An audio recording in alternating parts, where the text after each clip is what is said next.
Welcome to Fortune Debate, where we discuss the issues of the day. Today, we're going to be talking about reopening the economy and what that might look like once the COVID-19 crisis is behind us. So, Robert, what will that look like? There will be a gradual reopening of businesses, more essential businesses at the start. Although we've seen the government has said that movie theaters and restaurants and other places, sporting arenas, could potentially start opening up as long as people maintain their distance. There will probably be temperature checks pervasively before you enter somewhere, people wearing masks. It's going to look very different when the economy starts to reopen.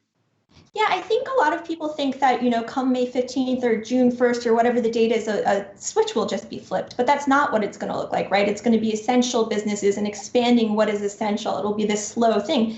And I think that people might get angry if they have different expectations, and that might lead to more danger.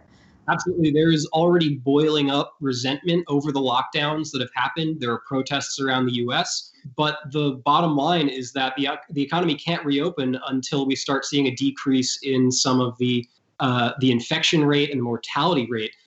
That's going to differ by region. A place like New York City, which is an urban metropolis, megalopolis epicenter and hotbed for this disease, that is going to take a much longer time to reopen than somewhere else that has had a lower count of infections, maybe somewhere rural or even suburban throughout the U.S. I know a lot of businesses are now taking things into their own hands. So, for example, Amazon is working on testing all of its employees for antibodies and potentially doing, temperature checks. Might that reopen certain industries and businesses faster? Yeah, definitely. It's going to be incumbent on businesses to make sure that their workforce can get back in order. But even the social distancing guidelines and reopening plan from the government, they've said that they're going to encourage teleworking for anybody who can do it. If you are going to go somewhere, there's going to be temperature checks for sure. Really, what's going to happen is you're going to have to keep a very close eye on how the infections are going.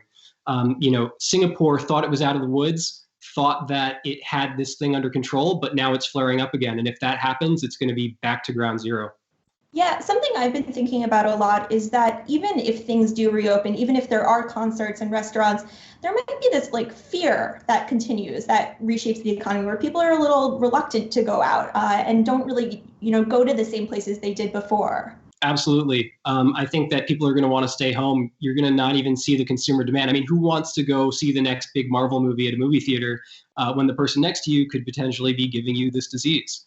Even when things do begin to reopen, they're going to look very, very different. And that's all the time we've got today. Visit fortune.com to continue the conversation.